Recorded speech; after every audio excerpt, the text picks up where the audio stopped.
મિત્રો આપણે વહેલા જાગી ગયા છીએ કેમ કે આપણે આજે પરીક્ષા છે। જો મિત્રો આપણે માતાજીને ધૂપ દીવા કરી નાખ્યા છે અને હવે આપણે બેસી ગયા છીએ વાંચવા। જો મિત્રો આપણે વાંચી રહ્યા છીએ, બે પેજ કર્યા છે ને અત્યારે સવારના વાગવા આવ્યો છે 6 અને હવે આપણે જવાનું છે ભોળાનાથના મંદિરે, એટલે આપણે ડેલો ખોલીને નીકળીએ ભોળાનાથના મંદિર તરફ। અત્યારનું વાતાવરણ બહુ સારું છે મિત્રો।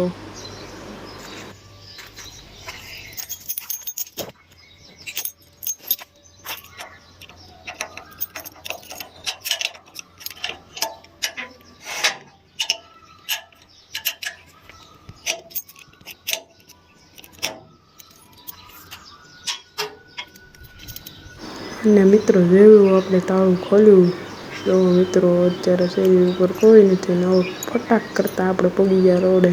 તો મિત્રો અહીંયા તાપનું થાય છે, અહીંયા રહ્યું ભોળાનાથનું મંદિર। હાલો મિત્રો આપણે જલ્દીથી ભોળાનાથના દર્શન કરવા પગી જઈએ।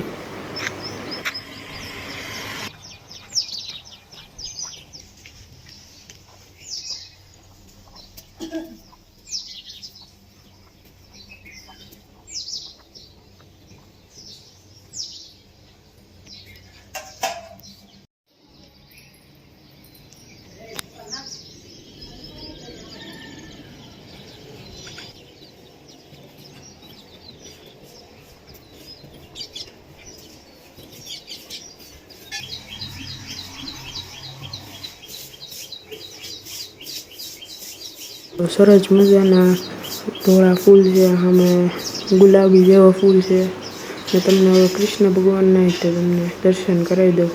જો મિત્રો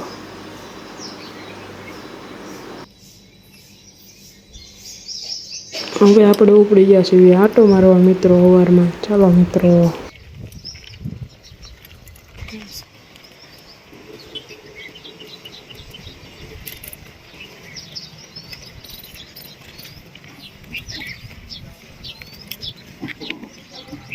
મિત્રો આપણે સાયકલ નાખી દીધી છે આપણે પારિયાધારની મેઇન બજારમાં। જો મિત્રો આપણે ધીમે ધીમે જઈએ છીએ કેમ કે સવારમાં એક પણ દુકાન ખુલ્લી નથી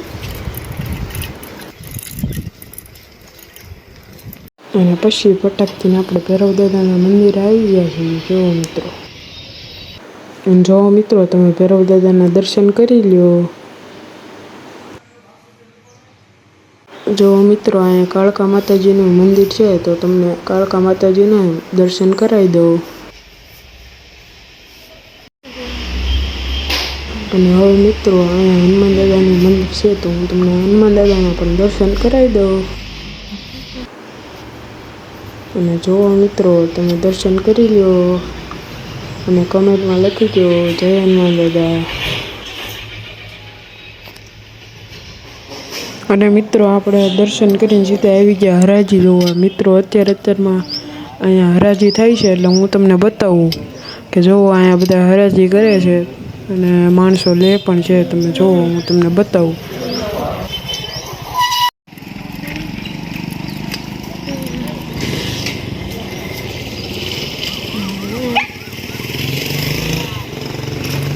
અને મિત્રો જો આપણે ઘરે જ આવ્યો મિત્રો, આજની આટલું એટલું જ. જય માતાજી મિત્રો।